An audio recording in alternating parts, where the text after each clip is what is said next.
Okay, what do you think, Kevin? I concur. Oh. No, I predict that in 2027, the political climate in Michigan is going to be much better.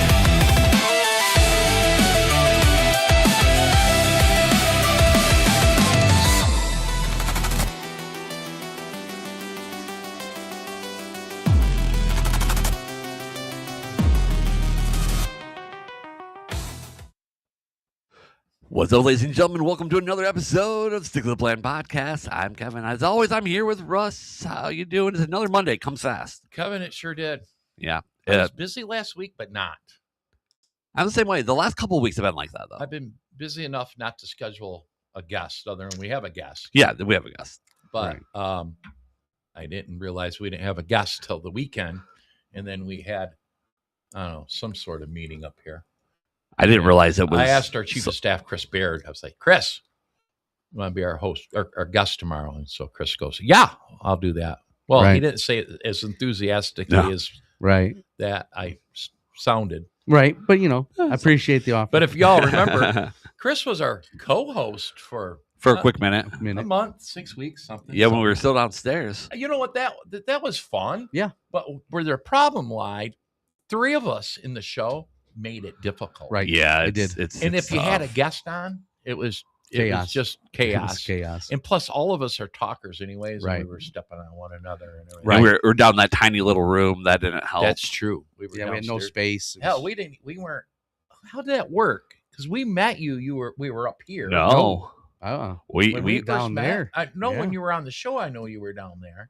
When we first met downstairs. Yeah, we didn't move up here until after I was already November. Group. Yeah, we were downstairs because remember we moved the tables around. Yeah, it was all messed. It was up. a mess, and you had to hook up the equipment every We damn had the glass time. door, and people would walk by and stare at us. And one dude's knocking. the first day though, we're like pointing at microphones. We're like, we're recording, and he's like, there's a sign on the door that says recording in process. Yeah, making monkey out there acting crazy. I mean, they wanted them Trump signs real bad. So I don't even think we had Trump signs yet. I don't think so. It wasn't that time. Not then. By the way, I was going to say, remember we used to refer to this up here when we moved upstairs before we were in the studio. Okay? Trump Suite. We were in the big area of Suite 320 of the Commonwealth Center. We used to refer to this as the Trump Tower. Trump Tower, that's what it was. Yep. It ain't Trump Tower no more. It's the Jackson GOP headquarters. Absolutely. Yeah. But I thought of something. You know what? It's about to be the Mike Rogers Tower. Ooh. And I know some people aren't real comfortable with that, but it is what it is. 2 weeks, the Mike Rogers campaign moves to the Jackson GOP headquarters. Oh, is it almost April already? Yeah, I know. I sent the email lease is being sent today. We just got it buttoned up. Right. And they're anxious to sign. You know what we're anxious about? At least me and Chris? $900 a month. Yeah, that's probably helpful. I imagine. It's more than that. Right. It's going to create a large campaign, large campaign and resources that are just necessary for a campaign headquarters. Right. It also makes us a one-stop shop if you think about it. Yeah. By the way, this is Chris Baird. How you doing? If you don't know him, figure it out. Right. Right. Yeah. So like I was saying, we become a one-stop shop. Local party, candidate for Senate. Turning Point Action is also here in the same location. And the Turning Point guys, most of them, work for Americans for Prosperity. Absolutely. We got the sign guys. And now we have a political yard sign company. Right. Yep. Well, they'll make Jimmy tow truck signs too, but they'll make anything signs. Their angle is, hey, we want to sell signs in the they're in the campaign headquarters. It's kind of a good call. Yeah. Excuse me. I think he's got the start of a great idea. Sure. If you've got the hookup, then if you can tap into, which Josh is probably thinking this, boy, if I could tap into a part of the Mike Rogers sign necessity, right? If he can. He can. If he can, he can't. Even if he can't, though, you got Justin Griffiths is going to need signs, and Kathy Schmaltz will need signs. You guys have always done a great job of getting all the candidates through here at some point or another. So I took the approach through the Jackson GOP. I don't care who they're coming from. The Jackson GOP is now in the sign business. Right. So we can handle political yard signs for any size campaign. And from what I'm told, we can beat any price. So any campaign out there, please hit us up. Call me, jxngop.org. Give me a call. Most of the people out there know my number. And at least get a price from us because can't hurt. The company gives us a taste. Right. I don't know how big of a taste. But, I'm trying to provide stuff that is important to campaigns. Right. I'd like to be that place. So yes, it's not necessarily us, but it is us. You need yard signs, let us know. Right. And that we do have a company that's located in the headquarters. So it'll be the Mike Rogers office, and right next door is the sign shop. So the Mike Rogers campaign is going to have to say, kind of be dicks. It's like, we're not buying from yours. They're just going to have to buy some from. Well, even if they have I'm sure they have a sign person, like a sign company. Well, I'm right now at the time you would be fine. But there's going to be times where they're like, crap, we need 100 signs, 50 signs, and then they're like, oh, that was a lot. Well, cheaper. you don't probably want to tell Josh, the sign guy, that you're in a pickle. No, because he's going to charge you double. Up. Oh yeah, yeah, right. I mean, yeah. But anyways, they were the marketplace insurance guys. Yes, and he still does that, but they're doing that elsewhere. And now what's the name of the company? Do you? I have a brochure up here. I had a flyer. I don't think I think they're it's out in the hall. I don't know. Something about signs. I think it's literally just like Yard Sign Inc. Yeah, something Yard Sign like it's an LLC. I remember seeing LLC. that. Yard Sign Inc. LLC. It's something. But you know what? The why would listeners and viewers don't need to know. Only thing they need to know is jacksongop.org, and we can help you out with yard signs. Yeah. Right. You need 1,000. Yep. You need 100. You need 10. You need 10,000. They're saying we can handle it. That's what they're saying. That's what they're saying. Well, I'm glad someone's handling it. I'm not going to do it. Right. That's a lot of printing. It's a lot of deliveries. A lot of deliveries and assembly.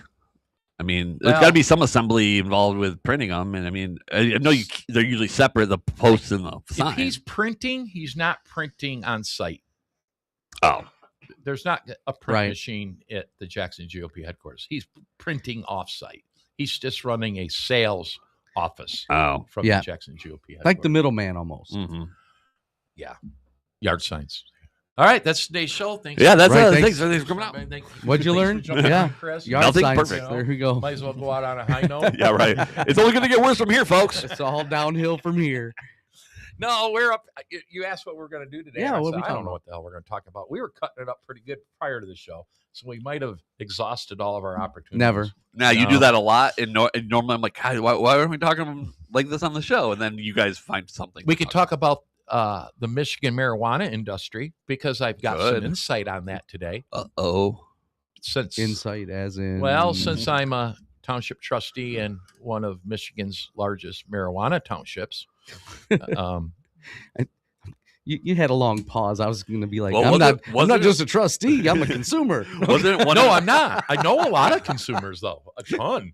Was it Leone one of the first recreational? They were and we're not the largest, but we're top 10. By the way, it's a little side note.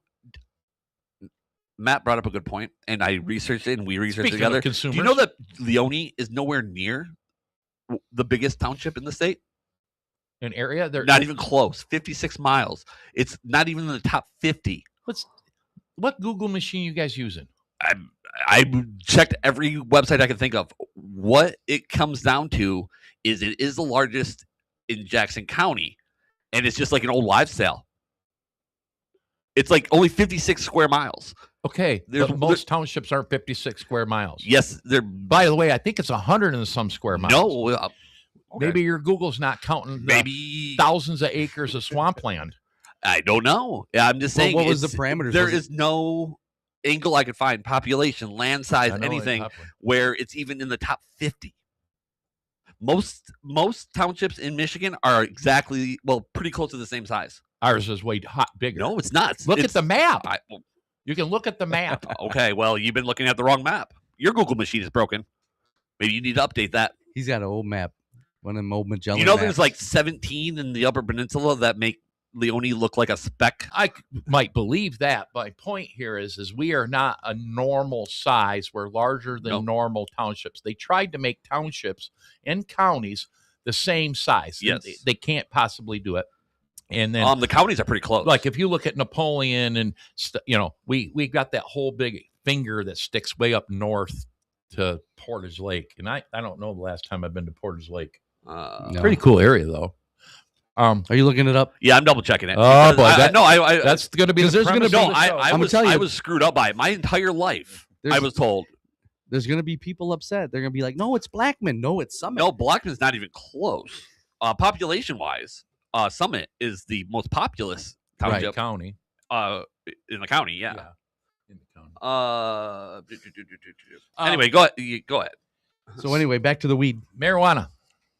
So the 24% wholesale tax, let's break this down.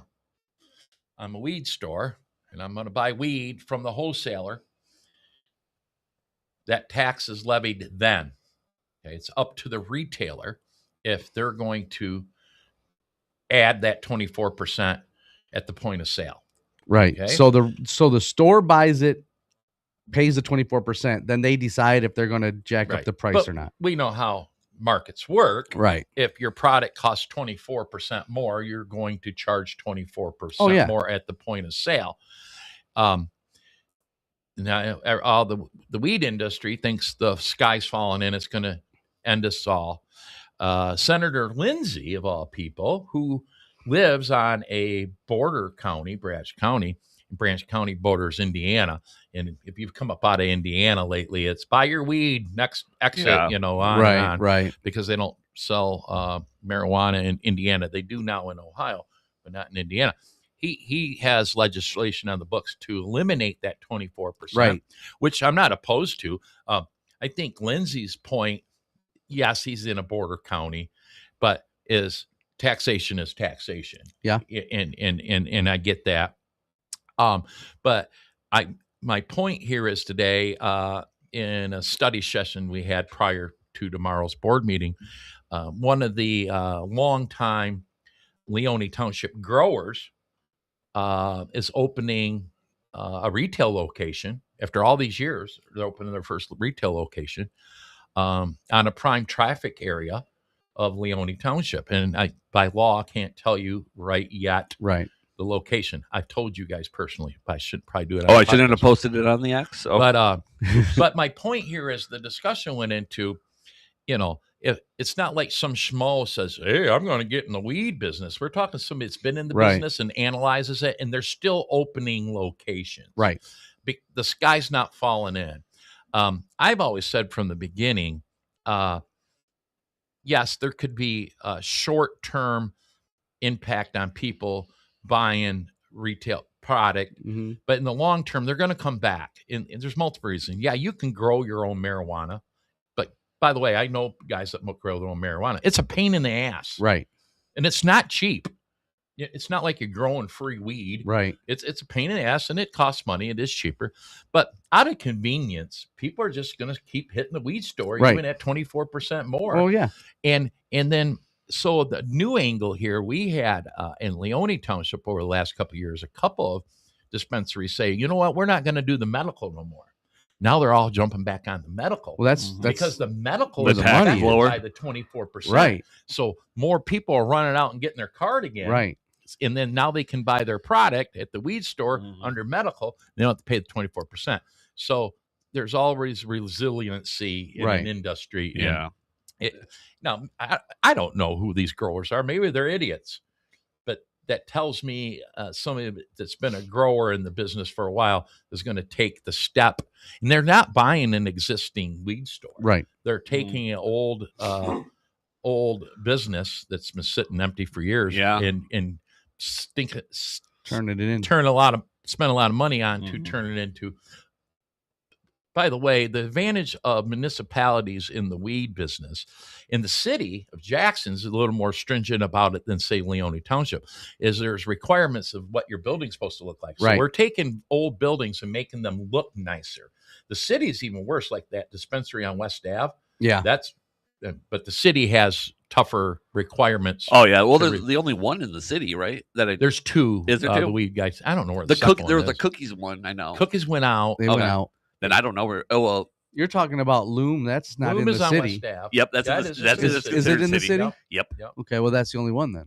Yeah, I guess maybe it is. The weed guy told me today. I thought there was a second one still. I was trying to think because the only reason I know Loom is in the city is because if you're at Texas Roadhouse, you're in Blackman Township. So if you're at Best Buy, you're in the city. So by the way, you know how they work that is part of Jackson Crossing Mall is in Blackman and part is in the city. But they have an agreement to where the city responds to all calls for service, anything to do with the Jackson Crossing Mall. The dispatch told me otherwise one time when I had to call the police. Maybe the restaurants and the Shell station, but if it's at the crossing, the city was like, oh no, we have. So they didn't have to decide who's. They didn't draw a line down the middle of the. Well, mall. I mean, by the way, that mall's screwed up. I mean, it's a good mall, but parking and the way they design it. Well, they just added on and added on. Yeah, if you go there like after it snows and they plow the lot, but obviously you can't see the lines. People are parked in everywhere. Oh yeah, right. It's crazy. My point on the anyways. marijuana side is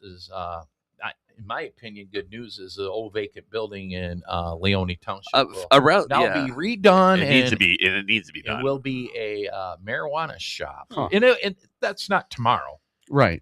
They're just getting their permitting around, and probably going to take them all summer to get that whipped over. I'm sure. But it's a location that really needed some attention. So, right. I think being in the township that I am, we had some marijuana retailers that popped up, a dozen of them. We're down to, I don't know, 8 or 9. And a couple of them were off the beaten path. Right. And I remember, like, who's going to stop here? You've got marijuana retailers right on Ann Arbor Road off 94, and you got ones at Page and 127. Who's going to drive 3 miles down the road? Right. And those are the ones that went out of business. Absolutely. Yeah. If you are near the interstate, apparently business is still okay, and 24% isn't stopping growth. I'm going back to as a township official, we enjoy the excise tax. Oh, I'm sure. $740,000 a year or something like that. So you're always like, yeah, we need people. If we're going to be in this business, we need people to buy in my township, not in the city. Right. We need to buy here. But as they throw on 24% wholesale tax and things like that, you think, oh, I hope that doesn't damage the business. I always think consumption has done nothing but go higher. And plus, being old, it's about the black market. Here's the problem with the black market. Have you ever called the weed guy to buy weed? Yeah. He says, yeah, I'll be out of work at 6. Meet me at 7 o'clock at the house. Right. Where a weed store, you just pull in. Yeah. Right. And you don't have, you could just order it online and pull in and they bring it to your car. Yeah, I know. You don't have to sit and hang out with them or nothing. This Cherry down here has drive-through. Some of them, if you spend over a certain amount, bring it to your house. It's like DoorDashing your weed. Yeah, the weed maps My thing. neighbor that just passed away, he DoorDashed his booze and his weed. Well, there you go. Why wouldn't you? Delivered there. If you pay, someone's going to deliver it, So anyways, I think the weed business is still strong in Michigan. It is. I think the bubble popped. I mean, there was a bubble. Everything's going to have a bubble. With or without that 24%. Yeah. Right. Well, it happened before the 24. Yeah. I mean, it's not like the 24% and they closed down. That might have appeared that way, but that means their business was struggling for a minute. Right. Kevin, you and I talked about it on this phone. I'm not stupid here. All right. Margins are so thin, and they claim in the Michigan weed business that they're going to take. The retailer is going to take that 24%. And they're going to tack it to the product price at point of sale, and then they're going to add another 3 or 4%. Right. And then they'll go, "Oh, that's because the state put a tax on it." When really they're padding it a few percentages. What I noticed, you ain't going to know the difference. What I've noticed just seeing signs on the door, a couple of them say that no new tax here, blah blah, and I'm like, well. That's bullshit. That means that you're just padding the price. So it is the same price as the one down the street, or a little bit off. So no one. Oh well, they don't charge the tax. Right. I was told by a consumer of those stores that they haven't noticed the 24% increase on the product yet. So they must be eating it for now, maybe. Yeah, for now. Yeah, it'd be temporary. I mean, it's a wholesale tax. Is what it is. Well, right? It's the same as the cigar shops. They pay up front. But you're going to pass that on to the consumer. Right. Yeah. Right. At least eventually you're going to ease that in a couple cents at a time, maybe. Right. And that's the thing. Yeah. It slowly gets absorbed, not all up front. So, by the way, most of the townships in Michigan are about the same size. There's the map. What's this on the left? That's Detroit. Oh. It just blew up Detroit because they have some little ones in Detroit. Okay. Well, you can find down there. Well, I can zoom in. Hold on. Stand by. You'll see my point. Maybe. Hold on. Doopy doop doop doop. Why didn't it do what it's supposed to do? There we go. Oh, too close. Look at me screwing it all up. Okay. I'll find a better map. But yeah, but most of them are about the same size. And why is that up? Because Leone's right. What about right here? That big one right there. Okay. The marker is. It's no bigger than most of them. Sure. I mean, this one's way bigger. Which one? This one down here at the bottom. Those guys suck, though. And then if you go up north, they're all way bigger. Yeah. Right. There was a general size that they wanted to go to, and I couldn't remember what it was, and I'll find that. Yeah, see, most are little squares. Get up over the bridge, and they're all huge. Up over the bridge? Well, let's just keep up with the lie. Why'd you have to go and ruin that, Kevin? Look at that. Because it ruined me. It ruined everything I've ever been taught for 37 years. So I had to ruin your day. You're not even a trustee for one of the biggest in the state by far. You're not even the biggest in the county anymore. We're one of the biggest weed guys. Well, there you go. Claim to fame. Well, legally. You think the Upper Peninsula ain't got you beat? They ain't got no weed up there. Okay. I hear along the Michigan-Wisconsin border is quite the weed magnet. Well, because I don't think you can buy weed in Wisconsin. You can't buy kratom. You can't do kratom in Wisconsin. You can't do weed. Any of that stuff. Can't do nothing over there. Oh, what do they call them? Your tropics. You can drink beer. Oh, well, maybe.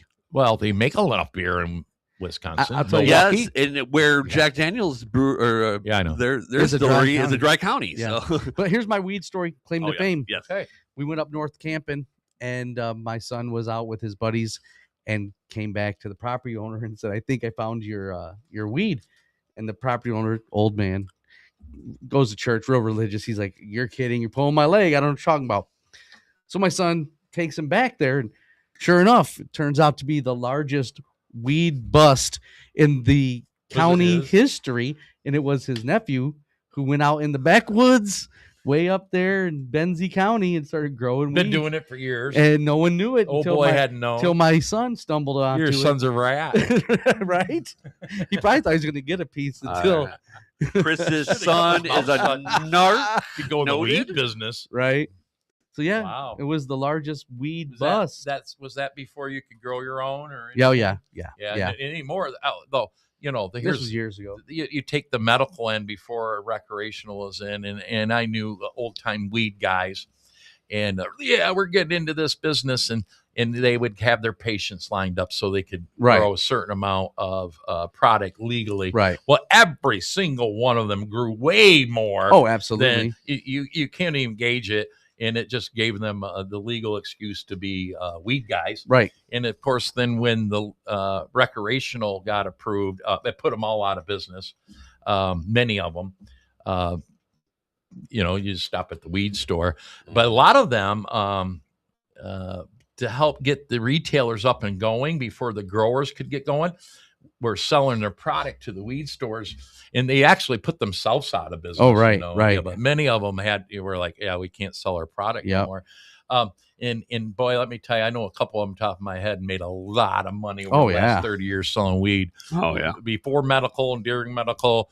If they played their cards right, they're still fine today. Mm-hmm. Yep. Some probably. There's like 5 or 6 people that just popped in my head. Uh-huh. By the way, last month I asked, I had noticed every time I'm at 5th and Page, I could smell marijuana. And I'm like, well, there's no weed stores or growers. So in Leone or any of these marijuana, you go by a grower like on South Street, you drive by, you're like, you can smell it. Oh, yeah, yeah. And you're not supposed to be able to, but you can. But at 5th and Page, there's no weed stores anywhere. But there's a tattoo place on the corner. Right. And I thought, they must be burning one out there. They're not. I don't see them anywhere. And it's for like 2 months. Every time I'm at the traffic light there, you can smell it. So I didn't mean to, but I'm like, why is this? Ask the weed cop. We have like 2 full-time weed cops. Sweet job. There's a medical grow right near there. And I know where the location is, and it's all bored. But anyways, it must have been harvest time, and it was permeating from there. Yeah. But I noticed the smell's not there anymore, so I might have ratted them out. Yeah. They might have done something about it. Or maybe the harvest. I'm sure there's a noxious fume ordinance. So I guess there is with the growers, the marijuana product growers, but in the medical world, the obnoxious smell, it's not as easy to enforce. So if you've got a medical grow out of your house and the neighbors complain about smell, there's limited resources what they can do about it. But if you're a grower, Leone there's some major growers, plants. They're supposed to contain that. Most do, but I have noticed the one on South Street in the summer. You go by that one. But no one cares on South Street. I've noticed the one that they put over on Indian Village on Washington. Yeah, I've smelled it too. Every once in a while, late at night. By the way, that's a heck of a plant. Is it? I mean, it's huge. I know that it's big, and they got a greenhouse out back, and behind there on Morel, they're somebody's excavating, took all the trees out and everything. I saw that, but I was on the GIS, and that Smalley excavating that's across the street Yeah. owns that. I think he's expanding his business, or he's hoping like the weed guys Right. will buy off Right. I'll buy it. Yeah. But now that's all heavy industrial over there. Who cares what they do? That new weed, it's a couple years old now, that weed plant there in the city. It is big. Right. It is nice looking. They got full-time security and all that stuff, Yep. you know. So anyways, that's it, ladies and gentlemen. Yeah. That's the weed story. By the way, that's great timing because I just noticed something. First of all, Michigan Standard Township is 6x6, so 36 square miles. Leone Township is 51.2, only because the rest of it is slightly larger because of the amount of lakes. So livable thing. So and then it also mentions on Google, Leone Township is a small unincorporated township in population. South. It says small Population because of all the lakes. So here's population 13,847. Yep. I do know the geography of Leone Township. Yeah, that's what I'm you looking get at. north of Seymour Road, there's a lot of nothing. Yeah, there is. Right. It is state land, swamps in that. What's that bird sanctuary up there? There you watch the sandhill cranes. Oh yeah, the one over by Grass Lake. No, it's right north of Seymour. Then the other. Yeah, sorry, I was on the wrong But side. anyways, you ever stop and see the sandhill cranes there? That is a massive swamp. Like you can't see the end of it. And in the fall, you see the sandhill cranes coming in from the north, flocks of them. And for whatever reason, they hang out there for a day and then they fly out. And then it looks like an airport. Right. I haven't been there in years. Healy Bird Sanctuary or something right off Seymour. We got a lot of bird sanctuaries in Michigan, actually. Yeah. But if you get Seymour Road north, it is a lot of nothing there. Nothing. So nobody lives there. That's what makes our population. Well, even anything north of 94, hardly, it's scarce where people live. It's pretty rural. That's what's interesting about Leone Township. We got a little bit of everything. We have heavy industrial. We have large commercial, a Meijer and multiple McDonald's to ag. You get out there, Page Ave, massive farms. We have farms, we have state land. There's really nothing that our Leone Township doesn't have. We deal with all. So usually, well, we're all residential, or we're all commercial, or we're all industrial, or we're all ag. Most of Michigan, a lot of agriculture, a little bit of everything in Leone. So I don't know. It seems like the biggest concerns though are usually industrial and light industrial. We talked a lot today about data centers. Yeah. The state, I'm all over the place on data centers. Yeah. Necessary evil. I also think that there's a boogeyman a little bit. Yes, I'm concerned about water consumption. Yes, I'm concerned about energy use. Okay. Especially if it's on the backs of us. Right. Of the residents. But if it looks like they're getting a handle on the water usage, and then also it looks like they're trying to develop ways for these data centers to produce their own energy through nuclear or whatever options. If we get our nuclear, if we get our arms around those issues, other than mass surveillance, which people are worried about, we're already living under that. Right. I think don't park downtown. Well, but we'll talk about that in a minute. Oh, we can talk about that a lot if you want. We're going to talk about that in a minute. Talk about that. Don't park downtown, even for a funeral. No, you come out with a $48 ticket. Unless you're coming to the Commonwealth Center. That's right. Because it's a private lot. Parking. And there's plenty of parking. And it's free. And there's no camera. Well, there's a data camera, but it's first. not. Yeah, but I know. We get if the state puts a year moratorium on them, I think there's a potential that Michigan once again is going to go, you know what? We missed out on another opportunity. Right. Because even if they don't employ a lot of people, if they employ 50 more than you had in your community. Right. And the 3 to 5 year construction boom would be over the top. And I'm not in a hurry to see a data center on our cornfields. That by no means. That's the last place. But we have wait. We have so much industrial. If they use state land, then I think we have an argument. If they don't, if they go to the farmer and say, hey, we want to buy this much of your land, that's not my business. Property rights. Yep. property rights. Chris, technically, until they figure out the income tax thing, the one thing is it's all state land. Yeah, it's true. I'm just saying, but though. You have a point. When I'm all about individual property rights, but when does the government decide that that's what we're going to do, and they just eminent domain things for what? For data centers. If they say, "Hey, we need this for infrastructure," well, that could be next, or they can do like they do in Michigan with solar and wind already. In local municipalities, have no decision. Which is insane. The state can decide when push comes to shove. There's a lot of caveats. Now, here's the thing: I don't know why data centers think they need to locate on 200 or 300 acres of farmland. I get what the farmer. Sure, I don't blame him for cashing out. When there's so much heavy industrial that you can locate these on without asking for a zoning change request. Because I honestly, and I think I brought this up before, it's got to be price. Cheaper land. Right. And these are businessmen we're talking about. They could be, I don't care if they're billionaire companies, they're still penny pinchers. And at some point, they're going to want to expand. Yeah. Well, and plus, if you've got a farmer he's like, you can lowball him in his land. He gets out for a couple mil. That's all the money in the world to him. Right, exactly. Where a heavy industrial is going to go for a couple mil in the government. And right. Especially if like we're considering Leone Township. So you, as a municipality, you can't outright say they're not allowed here. You have to allow them somewhere. So the trick here is to allow them on designated property, say our heavy industrial. But that's why you have the master plan. Exactly. But you do that because we're if they need 200 acres of heavy industrial, we don't have 200 acres available adjacent to one another. Right. You got 50 acres, 60 acres, or this or that. We might, so that keeps them kind of away.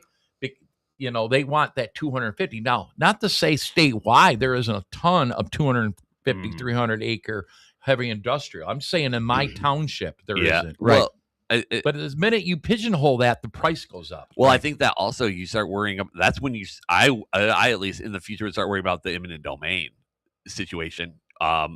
Is it eminent domain normally when the government needs the money? That needs the property? Yeah, for infrastructure. Right. Okay. Data centers are technically infrastructure. As of right now, they're privately owned by private, so they'd have to figure out a way that this is government in government's best interest, which Trump is pushing hardcore. Right. And that's what you're up against here. Yeah. You got Whitmer pushing them. You've got every governor pushing them. You got the Trump pushing them. How are you going to stop that? Right. But here's my biggest concern with a year statewide moratorium. Once again, you're taking local control away. Let the local municipalities decide what they want to do in their zoning. The state just puts a blanket. Once again, the state, I like the sounds of it at first, but I'm like, okay, you just taking away, just slowly taking away local property zoning rights is my concern. But that's a big push in Rep DeSanta. A lot of them are all about it. I found the caveat for the eminent domain. They talk about, you're absolutely right. The government takes private property for public purpose, but such as building roads, schools, parks, or public utilities. Right. So they'll have to twist that into a public utility. I think that it wouldn't be hard to do. It would be difficult. They're not there yet, but they'll make that happen. Right now it would be, because now you got to make them a government agency. We're not the only state that's fighting this. All these companies are fighting every state. As soon as they require a data center to put in their own power source, all of a sudden that makes the government necessary for utilities. Maybe that's the angle. But our power. Be careful what you ask for. But our power source is privately owned. It is, but the Consumers Public Service Commission operates a 3-panel board that the governor appoints. It is and it isn't. That's because they're supposedly a monopoly, and that board's supposed to oversee them, but they've ended up. It's like the mail. Mail technically a private company, but they're government. By the way, I hear if they don't do something, that the mail's done. They're running out of money again. Amazon's got it covered. You know what I've always said? Right. Every mailman, every Newman out there. Newman. needs to be, hey, you want to buy some stamps? Hey, you want to buy some stamps? Hey, you want to buy some stamps? You pull up, hey, how you doing, Newman? Hey, you want to buy some stamps? Sell some stamps. No, I ain't never seen a mailman trying to sell some stamps. No, why would they? Why would they? But I heard that that's not the business. It's bulk mail. Oh, they need you that Mike Rogers flyer or something. Right. Yeah, right. and to send me bills. That's the only thing I get in the mail. That's it. Bills and junk. Think about That's the junk is bulk mail. Right. When was the last time I got like a nice handwritten letter from somebody in the mail? No, or birthday card. Apparently Karen doesn't have your address. I was just gonna say that. I do have a Valentine's card from Karen that she gave right. me. See? Oh, it's right here. It's from 10X Votes too. Right. Yeah. Subsidized by 10X. Karen did that on her own. Yep. Yeah. But she personalized it. It says Kevin on it. Right. I think there's one over there that says your name on it. Come in the mail, or she's sticking it under the door? No, she gave it to me at the handed it to him. Whatever we were doing that day. She saved money on the stamp. It just gave it Good, to you. Because every now and then I get that stuff in the mail. And I'm like, Karen, you could have saved the postage. Right. Okay. By the way, so you're the reason the mail's dying. People like you. No, I get. They're sending me stuff. I know, but you're telling them not to. No. I tell Kathy Schmaltz all the time because you get right at her. Right. Oh, you might not. You don't live in her district. Let me no, tell you, but I get stuff from other people all the time. I'm like, Kathy, don't send to me. I'm already voting for you. But you know what? You're just a list. Yeah, you're just on a list. That and get this. Kathy doesn't even know 80% of the mailers that go out. Probably they're not. through PACs. Right. Yep. They're through consultants and things. Yeah. Yep. She doesn't even know they're going out. Right. So and then anyways, parking. Yeah. Parking. Let's talk parking. What a joke. I've looked into it pretty deeply, just because how I am about surveillance, and it literally is a layer of surveillance. I mean, they have the license plate readers, same as police. Right. I mean, but every car they pass, that's 90% of their job is just driving around. What confuses me, if you get a parking ticket from the city of Jackson, park there for 2 hours and 1 minute, you don't go to the courthouse to pay that. You don't fight it at the courthouse. City Hall. Right. That's why some people just don't never pay them. Yeah, well, and there's no technically no setup. There's an attorney downtown that rents office space that has racked up a few $1,000. He knows. There's no repercussions. You don't have to pay. There's no repercussions. No, the city's trying really hard to figure out. They need to like boot cars or something. Well, you boot them, then you just leave them. Right. Drive a hoopty.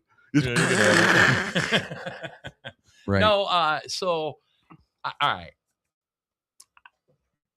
I am not an advocate of the new downtown parking scheme. But guess what, guys? It's not the end of the world. It is a downtown. It is growing. Maintenance has to exist, and either the businesses the property owners have to pay an assessment, an increased assessment. Okay. Increased assessment, or offset it with parking somehow. Okay, Kevin, you and I haven't been downtown to eat at Chase Pizza in a while. We're usually in and out of there in 2 hours. Here's the problem. Easy. I told Rick this. Here's the problem. So you and I take our time. We eat a Chase Pizza, hour, 15 minutes, hour and a half, maybe. Yeah, tops. Right? And I want to stop and buy some shoes. Now I'm nerved up. Right. Right. I've only got 45 minutes left on the clock. Good point. Are there options? Are there options for that? Are there lots for shoes? No, I'm talking there about. There are 2 free lots, but you got to walk. Yeah, I was gonna say you decide to walk from Chase to Miller's, and now you're over the 2 hours. I guess the option would have been the parking meters that they talked about. But no, the option is you text that number and you buy a day pass. Oh, I didn't see. That's what I was at. I didn't. So know. that's it. You got 2 hours before you need to buy a daily pass. Oh, a day pass. Oh, so right now it's a text a number. Now they're supposed to come up with a QR code. You can scan the QR code. I'm going to be downtown for 3 hours for $8. I can buy a 3-hour pass. I can buy a daily pass. Okay, so like I said, it's not the end of the world. It's something new. It's nothing great. I don't know. And it's better than Christy Davis had some municipalities. No, the new city treasurer was like bitching to John. Oh. Okay, John, what's the solution? Yeah, you can complain and be mad all day. What is the solution? Now, a guy like John doesn't have to provide the solution. He can just point out that this is bullshit, and that's what he's doing. Right. I've done that before. But I think it's fair for the treasurer to ask. Okay, then if you can say I don't have one, but I think it's fair to instead of John saying I don't have one, he comes up with a lot of John reasons, which are legitimate. You know how? Yeah. In John's way, yeah, absolutely. Now here's the problem. Twice this has come up in a week. Promoting events for the Jackson GOP.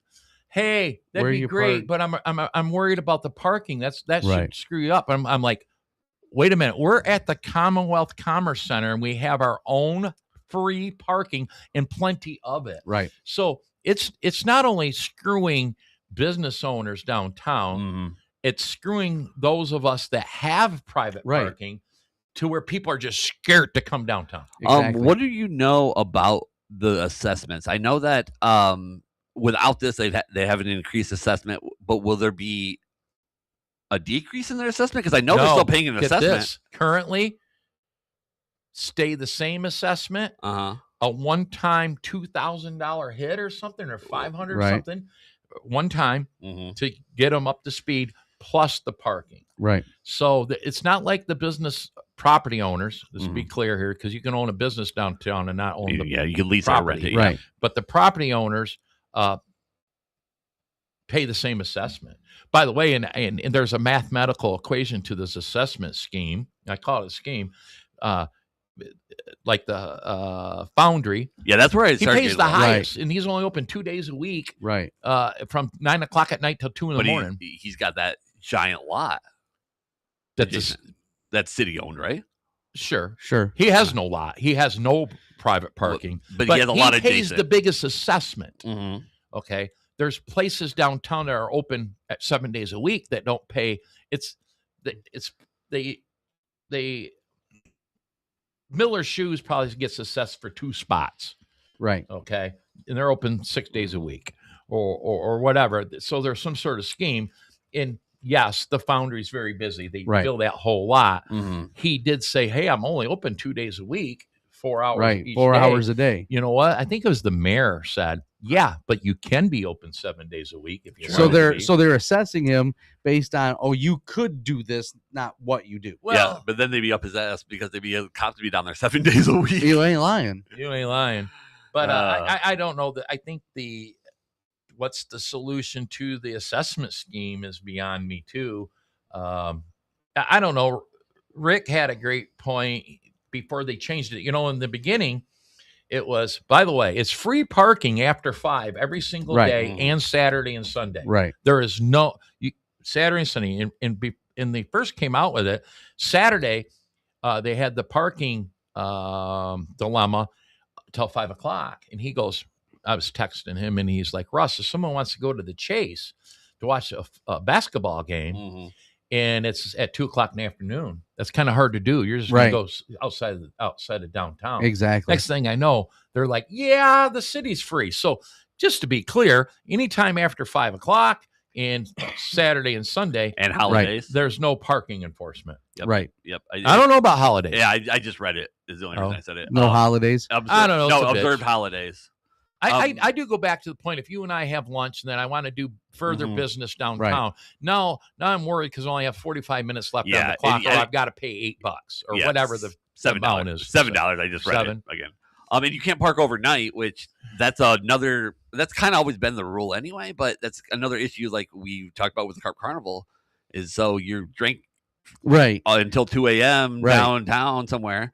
And then you can't leave. Now you can't take an Uber. Yeah, now you have to drive your car. So John Wilson's point is employees. Okay, well, my wife used to work downtown Ann Arbor for a small travel agency.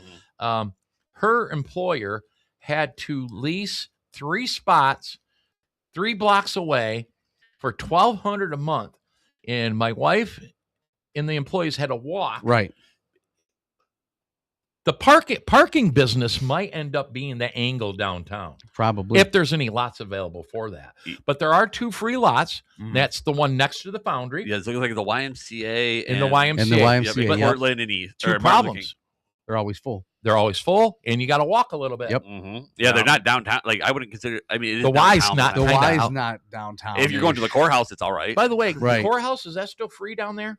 No. I parked. Wait, I don't know. I parked last My when I wife went there. brought I went that around up. the street.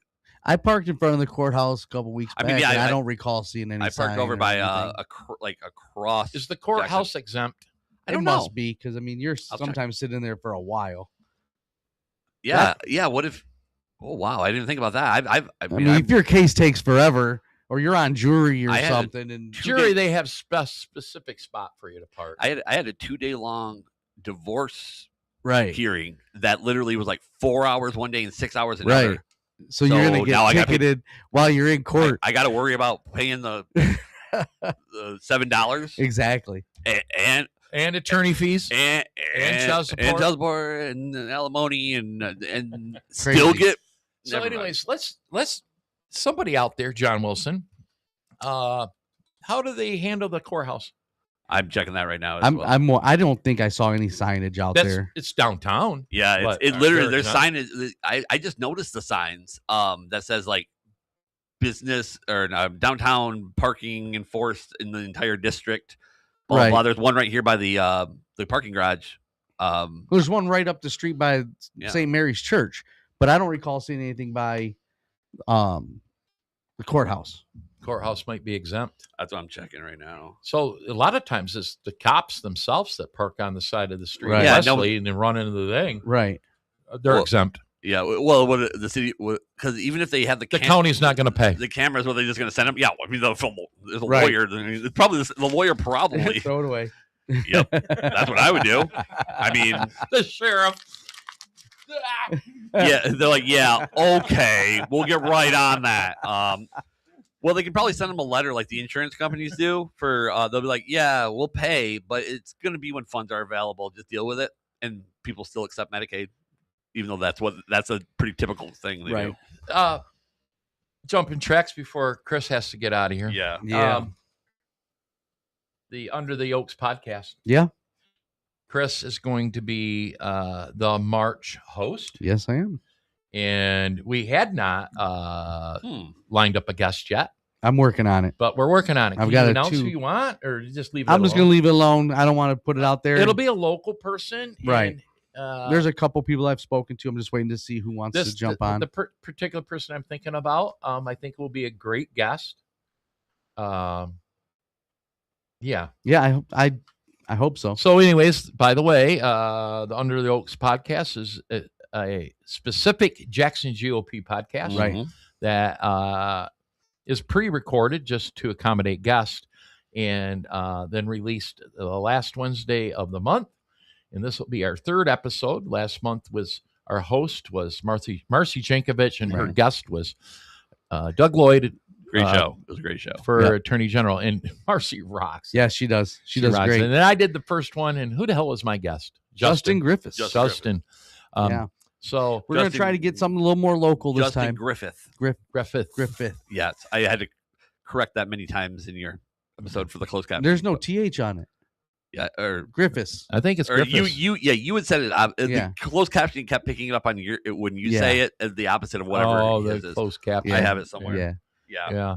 Justin Griffiths. So, anyways, it's only the 9th, but the end of the month will be here it'll be here quick. Geez. We got a lot going on though, and that's what's going to make this month fly by. So that's leading right up into state convention. It is. That's perfect though. Let's move on to a different topic. Right.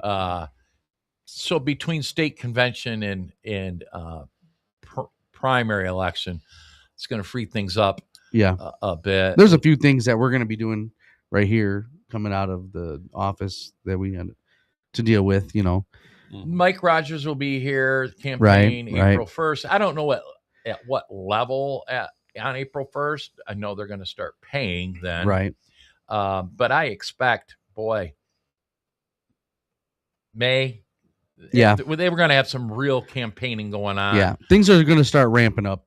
Yeah. Up here in the office. And then we were talking hard about a voter guide for Jackson County. Working on a voter guide. A nice one. Yep. Kind of cool. Working on a voter guide. Because we also are looking into getting a table at the Juneteenth event downtown. By the way, the Juneteenth sends notification out for that like a month before. Right. And you just say, hey, I'm in. Right. And you you got to build up to those things and get yourself prepared. What are you going to do? Discussing doing a Juneteenth separate, our own.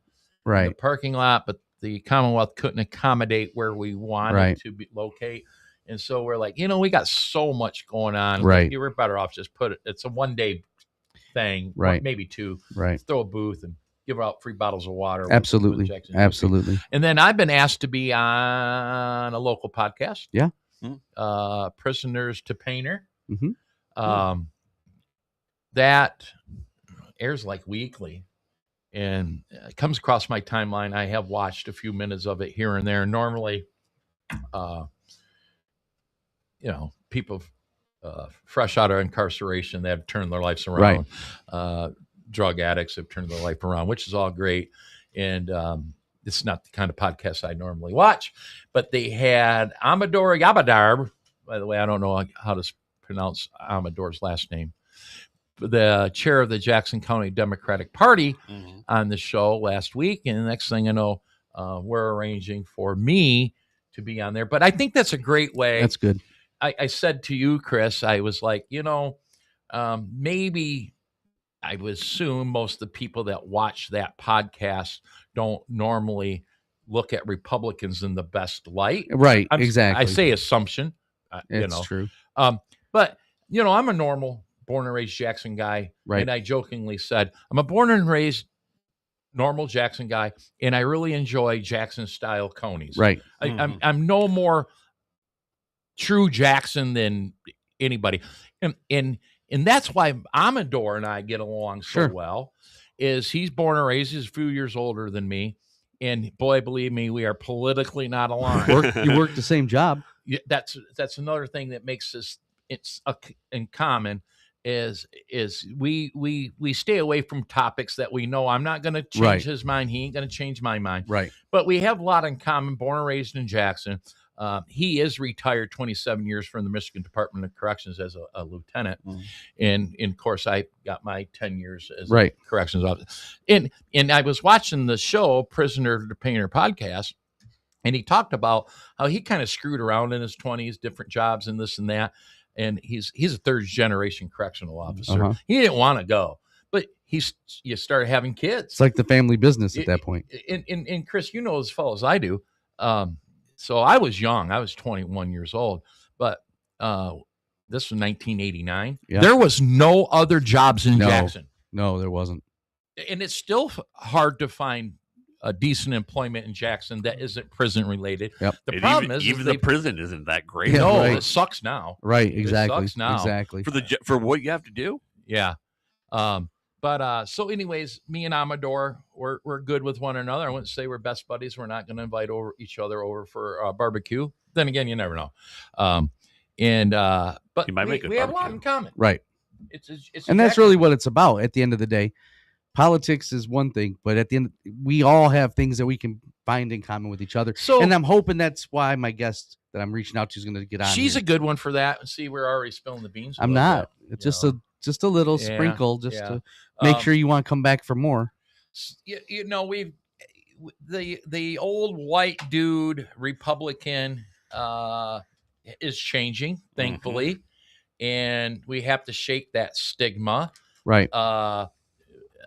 And that we need to get into areas where we don't normally go. And talking of that, I know I'm getting ready to leave here soon, but I wanted to touch base about something that we do have coming up real soon, and that is the precinct delegate sign-up day. Yep. That's something that I think we need to get in touch with the community on. By the way, precinct delegate and volunteer sign-up day. Yes, yes. But at the end of the day, I mean, that's what's going to make the change. That's what's going to make the difference, not just in the city of Jackson, but in the county. Because if you look at a county map, if it wasn't for the west side of the county, we're losing it. We would be purple. We're slowly looking at that map you produced, Chris. We're slowly losing our Republican stronghold throughout the county. Summit, Blackman, Leone's turning pretty pinkish there. I'll tell you what. In you get Grass Lake, Norval. Yeah, it is more and more. Yeah, because they're moving from Washington County over to Jackson. It's always where the west side is still. It's always been, Jackson County, it's the Republican stronghold. The Republicans were from here. Then you look at the map and you're like, wow. So Trump won in Blackman Township and Summit Township by 51% of the vote. That's it. And he won the city of Jackson by 48% of the vote. So amazing. I was talking to Kelly. I mean, that's crazy numbers. And you said Norville, they are just at 62% Republican vote in you would Norville. think it'd be solid, but here they're moving from Washtenaw into exactly, Norville. And we're missing it. We're not paying attention. So, and I think you're right. I was talking months ago to, I think it was Kelly Sackett. It might have been someone else out of Kalamazoo. And they recall when Kalamazoo was a Republican stronghold. All of a sudden they lost the city.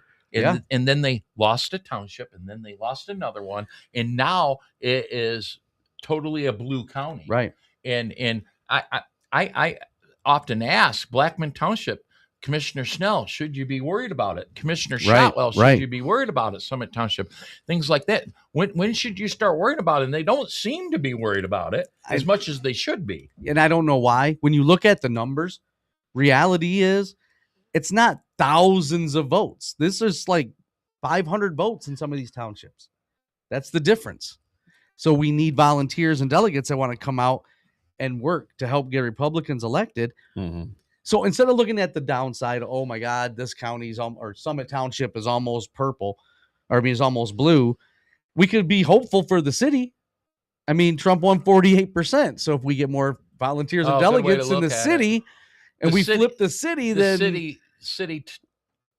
where the city goes, the county follow, townships follow, kind of situation. Well, the city took 48% of the Trump vote, which is stronger than what that's what I'm saying. When we anticipated, the biggest issue I see in the future with that is very few Republicans are Trump.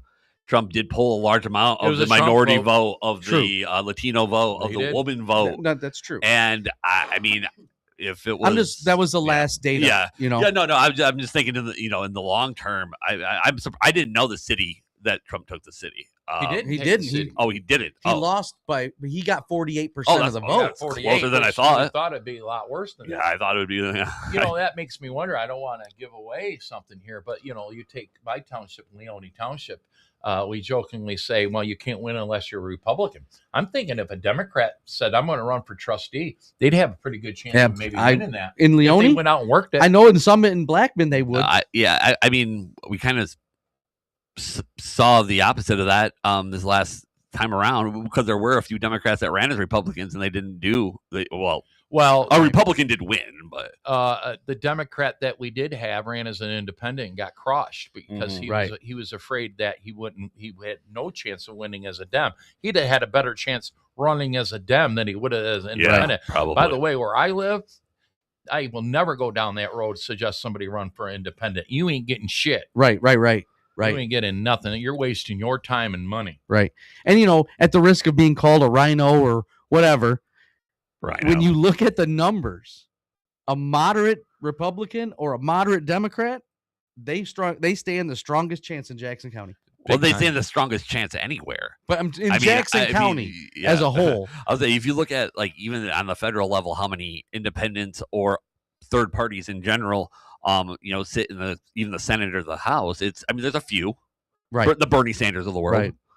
But we're just keeping it local, and it's like I'm just saying it's across the board. It didn't used to be that way. I can remember when everybody was like, "Oh no, I vote red." Now it's like no, and if they are, they're hiding it. And we don't have Trump at the top of the ticket in this midterm, right? So that's the challenge, and we've got to figure out how to wrap our minds around how to put Trump at the top of the ticket. Although currently, with what's going on in Iran's got a little bit of people nervous about Trump's decisions. I am still in Trump we trust, but let me tell you, did you hear the tone of my voice? I'm a little worried. I am not like Rescue Michigan where the sky's falling in. I am still in Trump we trust. There are people that'll tell you, I voted for this. This is what I wanted.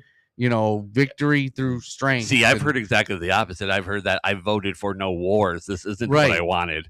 Right. And then it goes back to semantics. Is this a true war? I don't think it helps that he's already saying, well, when we're done at Iran, we're going to Cuba. Right. He's already. It looks like Cuba's happening. Cuba's going to happen. Yeah, I know, but I will say this: there are a lot of Cuban Americans that are ecstatic for the idea of him going to Cuba. So I guess it really depends on what bubble you decide to Cuba put yourself used to in. be sweet. Like back in the day before the whole missile crisis, Cuba was a place. Once Cuba flips, and by the way, those beautiful shores of Venezuela, they're going to be lined with Trump resorts, and you're going to want to go there. Yeah. Right? And I mean, let's talk about Cuba flipping. In my opinion, that's not a bad thing. No, it's good. The people of Cuba are starving. Most of them can't even have a hamburger because it's illegal. Venezuela just took their last their oil away. Right. Yeah, their oil. They have nothing. But I'm just saying, like, you can't even have a hamburger in Cuba because it's illegal. I mean, it's crazy. And then before the Cuban missile that sounds like crisis, a Cuba problem. Cuba was a hot spot to go. The mafia had the cool. Oh casino. yeah. That's where people went. We put the embargo in. Careful, you're gonna get those conspiracy theorists. I made a joke. And tell you. I made a joke last night on one of my streams that before Kennedy, who put the embargo and everything, like Cuba was a booming economy, and understand why. And I'm like, maybe to deal with Cuba, instead of dealing with it, we'll just put RFK in charge. Is it Kennedy? Maybe it's in his blood. Let's figure it out. Let him fix it, because that's all. Well, I mean, not all JFK did, but basically it was like, Cuba, stop it, right? And they did. It's so close to us. I'm surprised we've let Cuba go as long as we have. Right. Well, because they haven't been really a threat. They weren't a threat back then until Russia put the missiles there. People are still vacation, or were up until probably not now, but you were vacationing in Cuba. But Well, you had to go. You couldn't fly out of America to Cuba. But I'll tell you what, didn't they just lift that ban a handful of years ago? Obama did that. It was a handful of years ago. I don't remember when. No one goes there though because there's no place to stay or something. Right. No, There's no nothing there. Nothing there. Yeah, and it's Cuba. By the way, I just go to Miami. Same thing. Did we forget that 3 weeks ago you didn't want to be in Mexico because of the uprisings? Right. And then I've just seen on Facebook somebody I know. We're enjoying Mexico right now. Yeah, I don't want to forget about there was something happened in Mexico. But I don't want to be in Mexico at all. You're probably going to Mexico pretty cheap. Yeah. Maybe. If you go to the resorts, they're like finding ways to keep you entertained. Well, the so resorts have always been like that. Yeah. More so now. When you had when the Mexican government took out a major kingpin, right, and they were burning shit down, I don't think it was. You're probably safe in Cancun, but you wouldn't have seen me there, right? I don't think it was good. But they're going. I made this decision 10, probably 15 years ago. I don't really want to leave the country in general. I don't care if it's beautiful Bahamas. All it takes is one little tick, and you're not allowed to come back. You can't come back. Right, you're stuck. Somebody I know that's traveled a lot, and Sarah agreed because Sarah's traveled a lot. Yeah. Yes, it's nice to go out of country, Caribbean islands, things like that. But you know what? There is a lot of beautiful places, tropical, right, in America you can go to. Like I just said, I'll just go to Miami. Have just as much fun. So I mean, go to the territories. Take yourself to Puerto Rico. It's beautiful. Even then, I don't think I want to leave the mainland. I don't want to not be able to catch a flight back. The Virgin Islands are amazing. Yeah, until you're not allowed to come back. It's part of us. Yeah, but if they shut the airports down, so you go to the Grab a Burger log. and you still go through customs. So you go to the Burger King on the beach and you drink your tequila. Wait, they serve tequila at the Burger King? Yes, they do. Oh, well, that changes my mind. You did it. I know how to get to you. I don't even like tequila. I just think tequila and Burger King, I already gonna have a stomachache. I might as well drink tequila. I tell you what, if I was at a Burger King and served tequila, I'd have some tequila. Oh, I would. I'd be like, yeah. I don't drink tequila either, but I'm like, what you got? Yeah, what kind of? It doesn't matter. I walked into the Burger King right there on the beach. Speaking of, and boom, I have full tequila. bar. Lady standing there making Mai Tais, and I had a tequila with. Forgot to even eat. I was at the Burger King. Forgot to eat. Probably smart, right? Speaking of tequila, when they came out and started marketing all these great white tequilas, I come back from the day where the only tequila available was Cuervo Gold. By the way, Cuervo Gold that makes the best margarita, if you ask me. Yeah, I respectfully disagree. He says negative. I don't like any of the golds. Like, I don't know why the taste of them. They've got to be the silver or whatever they call it. I don't even like what's the other They one. didn't even have them invented when I was drinking tequila. Well, not in Michigan. We Right. never thought of it. Right. So, all right, what else you want to say, Chris, before you're out of here? Nothing. I appreciate you guys having me on. I will. So, what's the date on the? Oh yeah, we didn't get that on the. Oh, the delegate sign up day. No, you can talk about That's that. April 18th. But right here, that's a Saturday, birthday. And it's from 10 a.m. to 3 p.m. And what's the date for the next Under the Oaks podcast? Is March 25th. The 25th. Yeah, so that's coming up on you. Yeah, we will see you there. But April 18th. Yes, is the precinct delegate and volunteer sign up roundup. By the way, I found out today that our very own county clerk will be here. I heard. That'll be great. That will be great. And I don't know if she can notarize or not. We're going to try to have a notary up here. We'll have the affidavits of identity and everything. One-stop shop. I just had to go get something notarized today. I forgot the banks do it. Oh, do they? I think every bank has one in there. Okay. Yeah, and if you're I belong to credit union. I was like, does it cost anything? And they're like, nope, because the courthouse charged me $5. And I'm like, but it's for you. Right. They don't care. But yeah, so that's what's going on. And then I guess I will see you at the cook-off.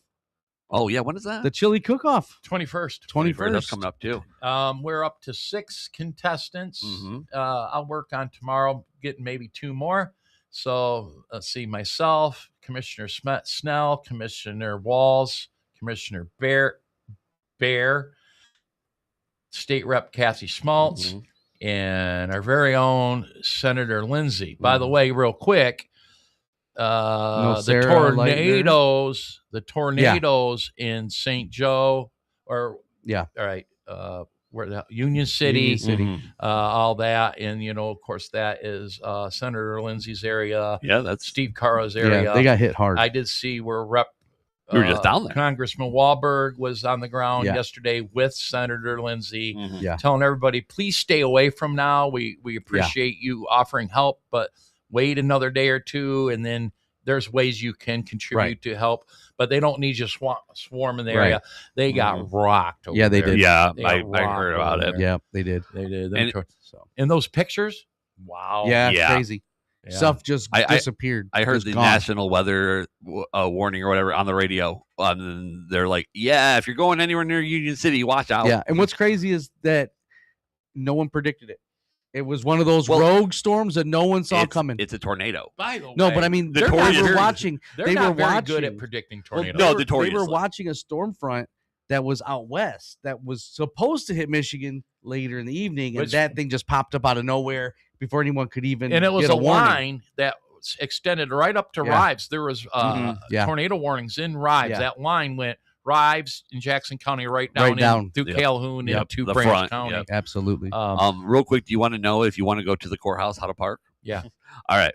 Don't do it. Right. Yeah, pretty much. It says there's on-street parking for 2 hours. Oh. Also, there's an alternative lot. If street spots are full, you can use the lot at the corner of Franklin and Blackstone. Sounds like a good place to get your car stolen. It's usually for personnel, but it is available for public use if you're conducting courthouse business. That's a walk. By the way, it's the closest free lot is the one across from the Y. Right. That's the free. That is right there. That's where I park any damn ways. Yeah. On right there. And then you can get city permits for $7. Yeah. That's probably why they made that one free. Is it's close to the courthouse. And it's the Y. And people that work downtown aren't going to park in that one and walk all that many blocks. Yeah, it says, the personnel lot is supposed to be at the corner of Blackstone and Franklin. There's a lot there. That's what it says. That's where there is a lot there. Yeah, but it's way down past the police station. Blackstone and Franklin. So you're talking about like a block up from the interface shelter. Yes. Yeah. That's pretty much it. But all right, gentlemen. Hey, if it's at lunchtime, go ahead and catch a free lunch at the interface when you're leaving the courthouse. Might as well. And I will see you guys on Under the Oaks. Take care. Sounds good, bud. Thank you. Get out of here. I'm out of here. Get out of here, boy. Yeah. As normal. Accomplished nothing. Yeah, that's the way it works. We do stick to the plan because we never have a plan. So what time is it? It's about that time. It is. We're 1 hour and 13 Kevin, minutes. Last 2 weeks haven't even. Well, I was the week prior. I was busy preparing for county convention. This week I had no excuse. But booking a guest just hasn't been I'm on just my tired. mind. It's fine. So we threw Chris on. Yeah, no, it's fine. He's a good guest to have. I mean, it's not like you guys have anything to keep up or to catch up about. No, because you see each other all the time. Mm-hmm. But yeah, it's JXNGOP.org. Oh yeah, I can pull that up. What did I find on there the other day? It's funny. As hard as you try to keep a website updated, every now and then you're like, wait a minute, we overlooked this. Like the dumbest thing. And he's talking about the precinct delegate recruitment day. Yeah. And there's a whole big thing. Hey, coming on this day and we'll help you out and on and on. But nowhere on there it says, I was getting messages from people. When's the deadline to get your affidavit of identity in? The county clerk? That's kind of important. We didn't have that anywhere on there. Yeah, it's on there now. Well, I was told it's on there now. Let's see what's going on. But Chris takes care of the website, and updating it is more difficult than what people imagine. Yeah, right here, May 5th. It says right there. Mm-hmm. But that had to be added. We didn't have that on there. It's easy. Details are easy to overlook. Well, there's a lot of information to put on. Right.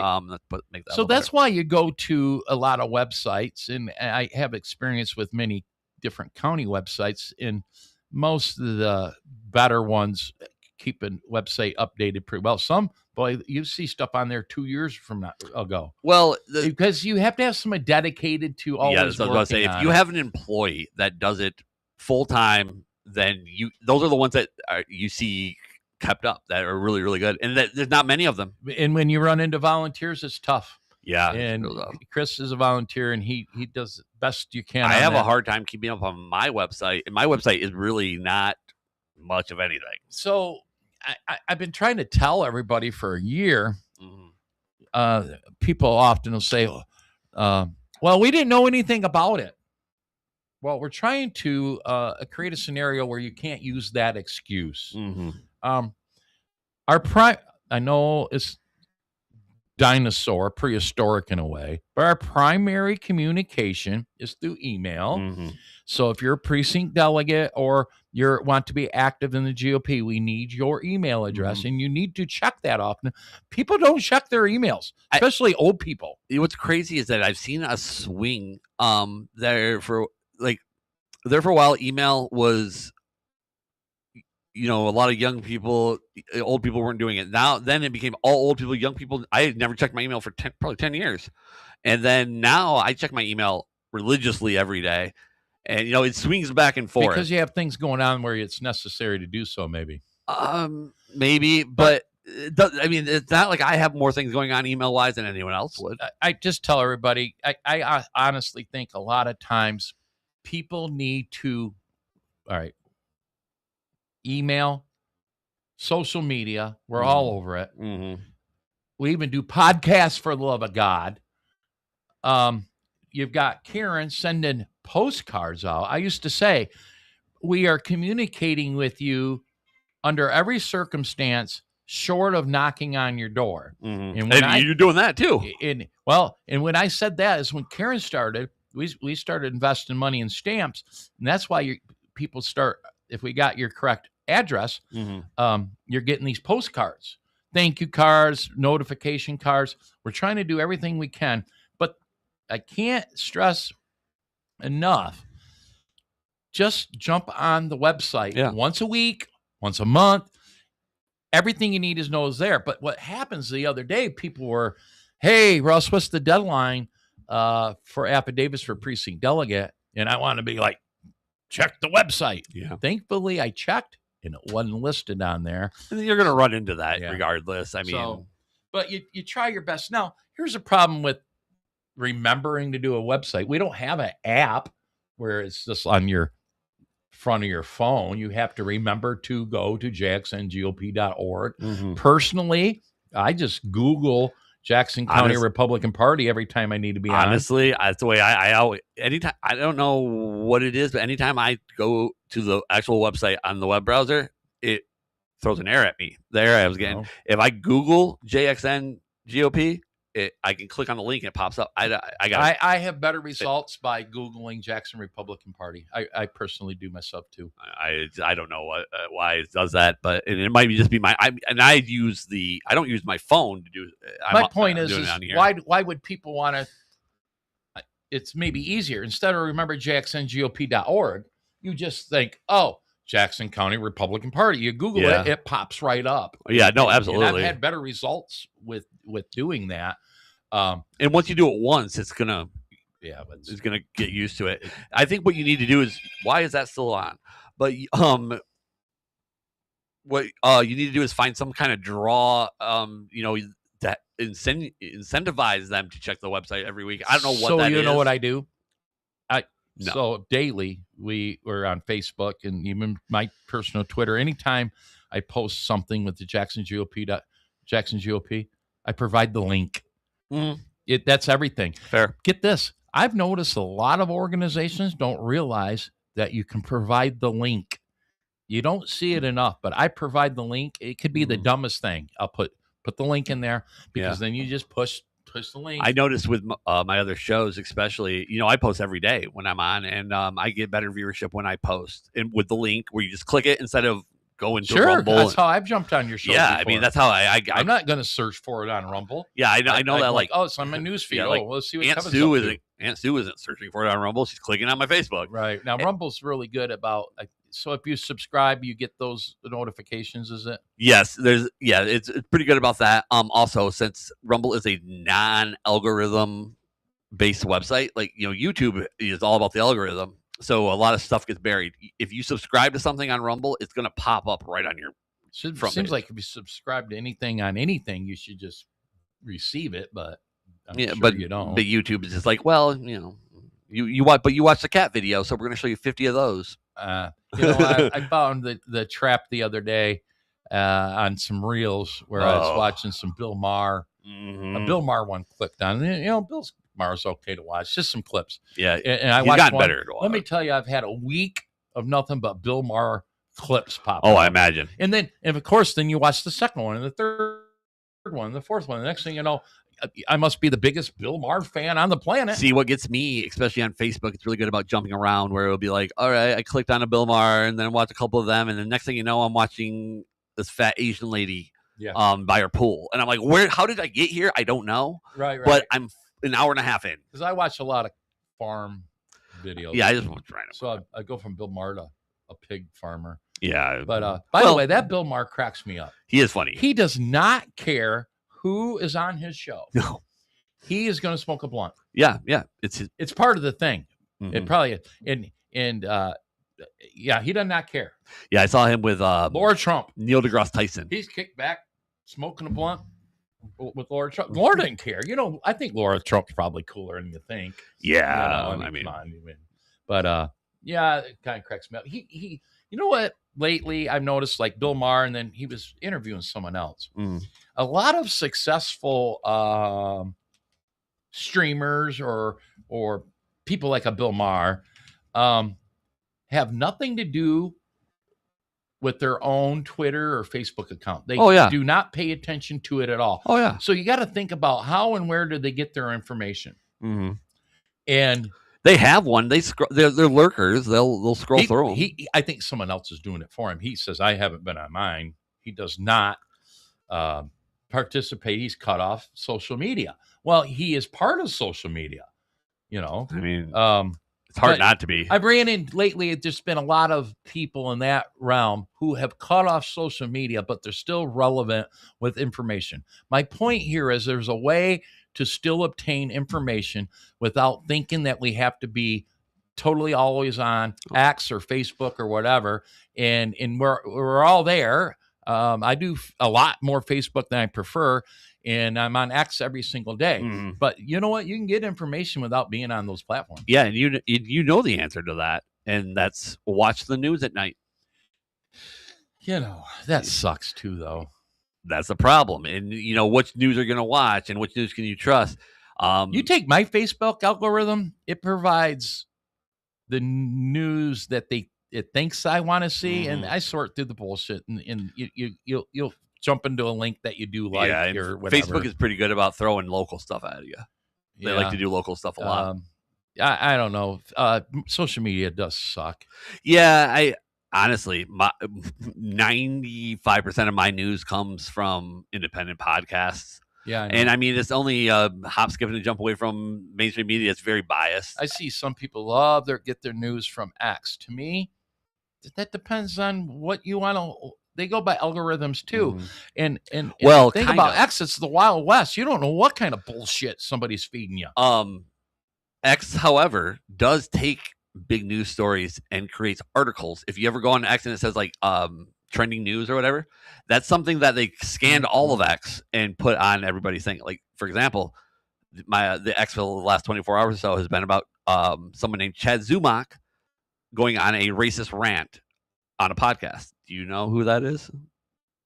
Well, Twitter thinks that everyone needs to know about it. He's now we know. He's an comedian down in Florida. He's pretty much getting canceled. Oh, that makes him even huger. Well, it's in a bad way because he's associated with Nick Swardson, and I think Nick Swardson's going to ward him off, and that's kind of his last little link. But anyway, my point is that everybody gets that, but no one knows who Chad is because he's a semi-failed comedian from Cleveland that lives in Florida now. Lately, and my verdict's out on it. I've never been a big Bannon fan, Flynn, or the Flynn Network podcast people. I'm not. I have watched quite a little bit of Bannon in my life, and some things Flynn related, but long before you take guys like Scott McMahon who just hate anything to do with them, I've always like, I don't know, this isn't where I need to get my information. I wasn't there. And now it's even become even larger to where you take who's the black chick that Candace Owens. She's a nutbag. Is she? She's lost it. Or but there's a whole it's Tucker Carlson and all that, But I think it's also important to take those people. Or are they creating them to be nutbags? Well, Candace looks like she's a nutbag. You know that Candace has been talking about Charlie Kirk talking to her, right? Yeah, I know. Okay. At least Tucker's not going that far. I think there was something going on. Something going on. I mean, I'm just saying. I mean, Erica's good looking. On the flip side of that, sometimes I don't totally trust Erica. Oh, no. There's something about her. Something about the crocodile tears. How you were, you jump right back into it. Okay, I'm cool with this whole thing, but I'm like, you can't trust none of this shit. No, well, and that's kind of what I was getting to, is that all of this stuff, though, I think you should absorb, and we have that ability. You watch Candace and Tucker, but also watch, the Bannons and the Flynn, all of everything, the left, the right, the middle. That's the only way you're going to get the real news. You have to make your own decision. The problem with that, so many people that do make their own decisions, and many probably think the same thing about me. I'm thinking, you've taken the bait. I know many people that, and we've talked about it before, they latch a hold of a podcaster who you've never heard of, that has 60,000 viewers, which, hell, you could probably pay for them. I don't know. I would stab a family member for 60,000 viewers. And they tell you this bullshit, and you take that to the bank.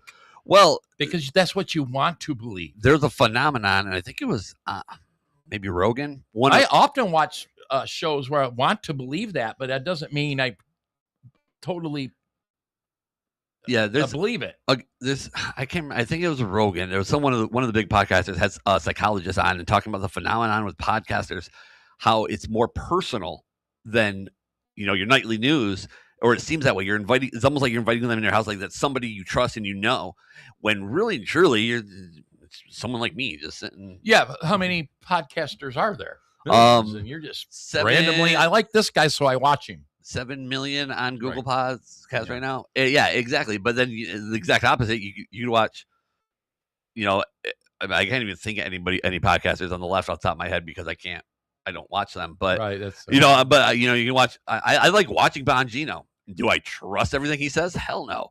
I agree. Think Nick Fuentes is one of the funniest people in the podcast world. Do I agree with 90% of what he says? Absolutely not. He's a little bit wacky, you know, but it is what it is. He does got a bit of humor that he's got it's well, he's young too. I always forget how young he is. Yeah, he's very young. Yeah. This podcast is almost over. Yeah, it's we're at 129. Wow. It's warm in here today. It is. I got a short sleeve shirt though. I've got the fan going. Michigan is 69 degrees on my way in. Nice. I had the window down. But don't get used to it because I think we have a few days and then next week it's March. The high is in the 30s. Well, but this is what I like about the 30s. It wasn't 3 weeks ago where the high was 10. Mm-hmm. So we'll take high in the 30s. It's March. Mm-hmm. Is what we do. Yeah, we're gonna get an ice storm, and then April's gonna be poopy. Shut your whore mouth on the ice storm. It's March in Michigan. It happens every year. I can shut my whore mouth all I want. It's still gonna happen. It is March in Michigan, and I always look forward to March, but it always disappoints. Yeah, well, there's no ice on the lake, Kevin. And the swans are back. At least there has been ice. The ducks that left are back.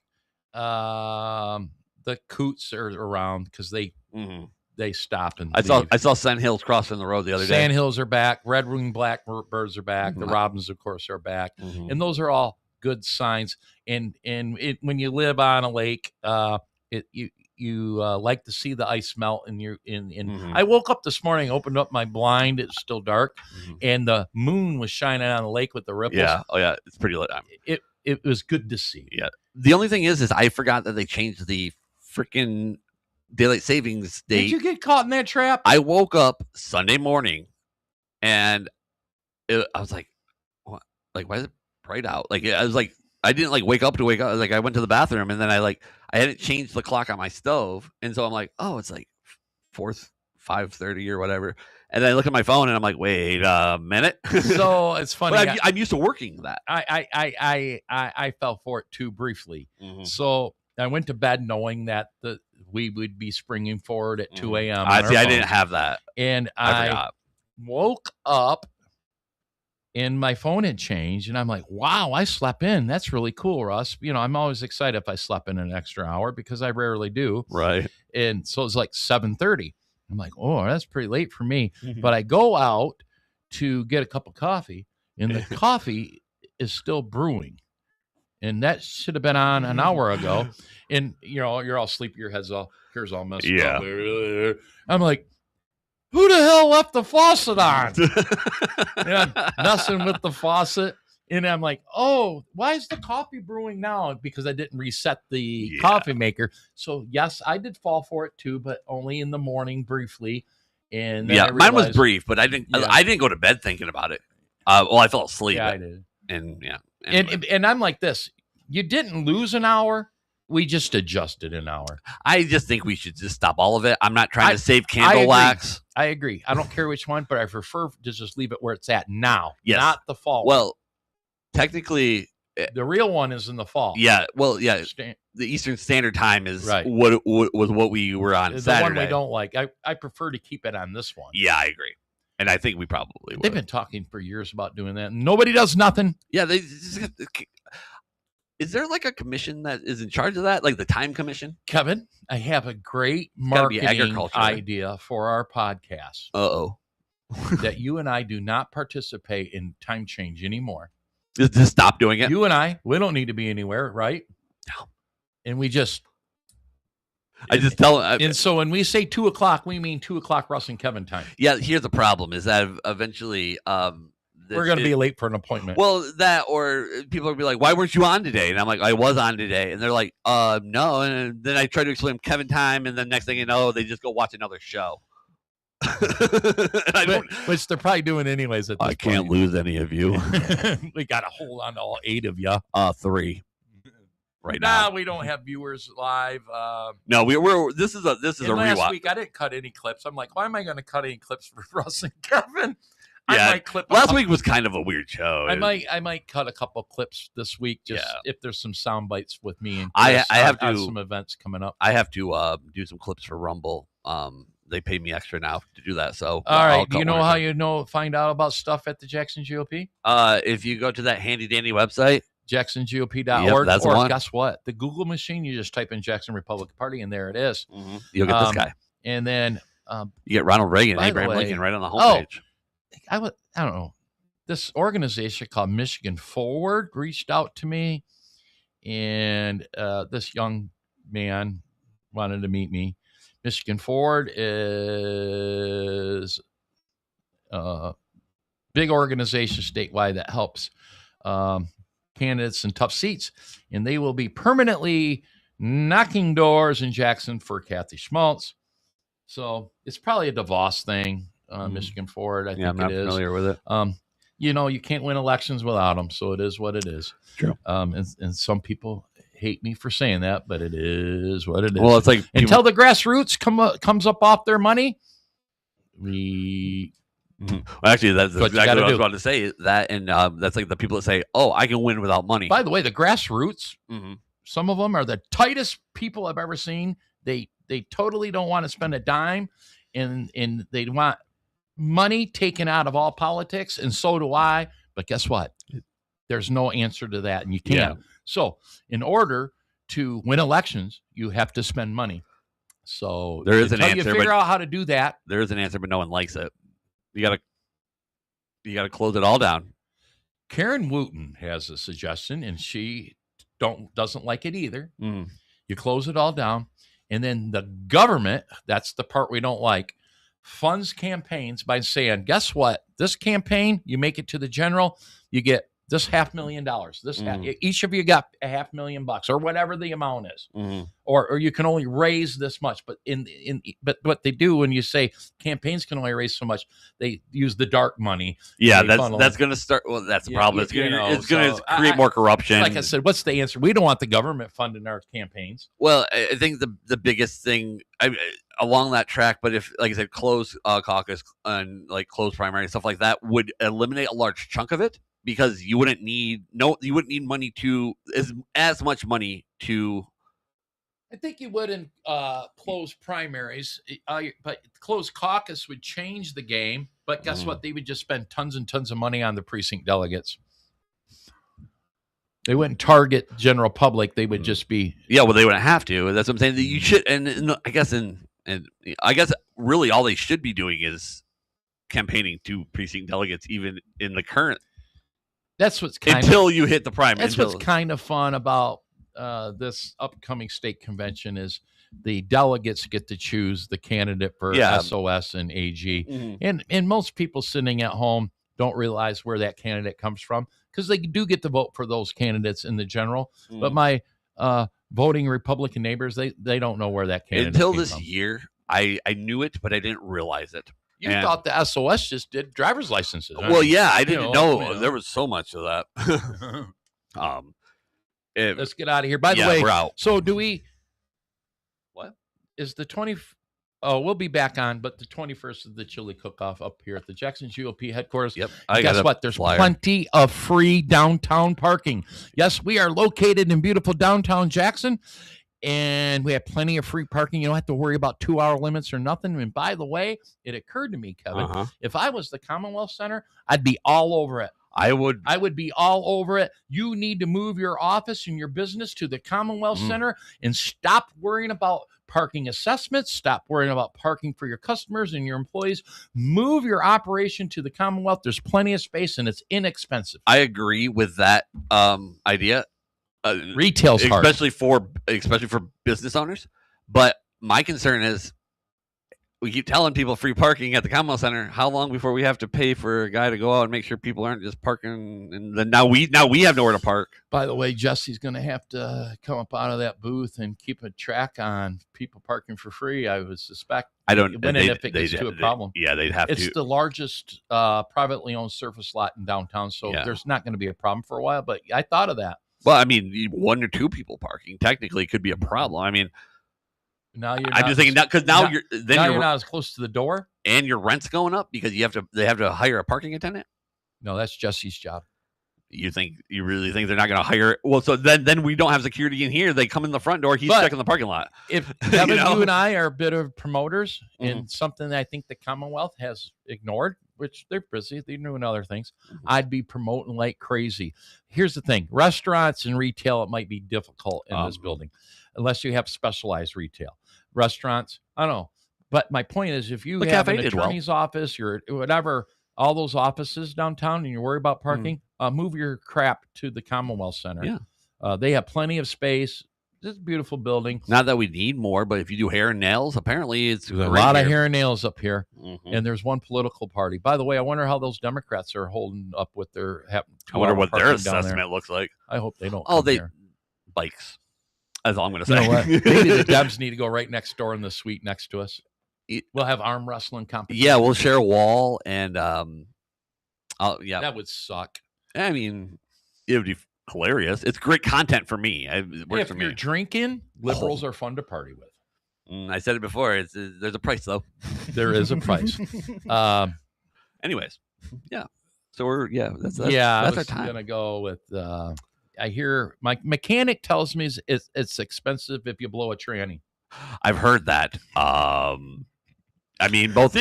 I cleaned that up. My mechanic told me. Yeah, both financially and morally. Morally, yeah, you gotta live with that. It really, it hurts when you, because you're like, yeah, you're sitting all by yourself. Yeah, at that point you throw it all away. You think about that time you're driving down the road and you blew a tranny. Yeah, you decided to stop drinking and slow down a little bit. Okay. We're gonna get more hate mail. All right, whatever. All right, guys. You're the one with the dirty minds. Okay? No, we cleaned it up. My mechanic said, and I didn't make one Diddy joke this time. No. Shut this down before we make it worse. I bet you he had trannies. All right, guys. Make sure you like the streams, follow all the channels, and go to the jxngop.org. And we'll see you next week and stuff. Bye.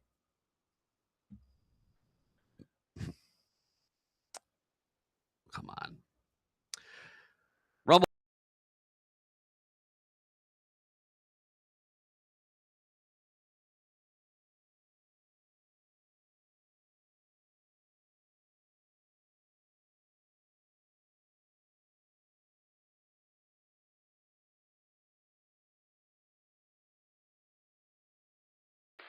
You've been listening to a Grandma's Boy Media Production.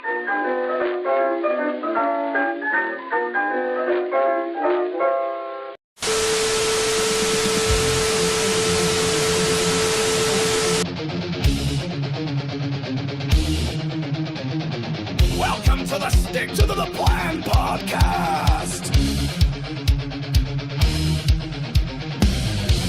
Michigan's elite political podcast is about to begin, live from the birthplace of the Republican Party.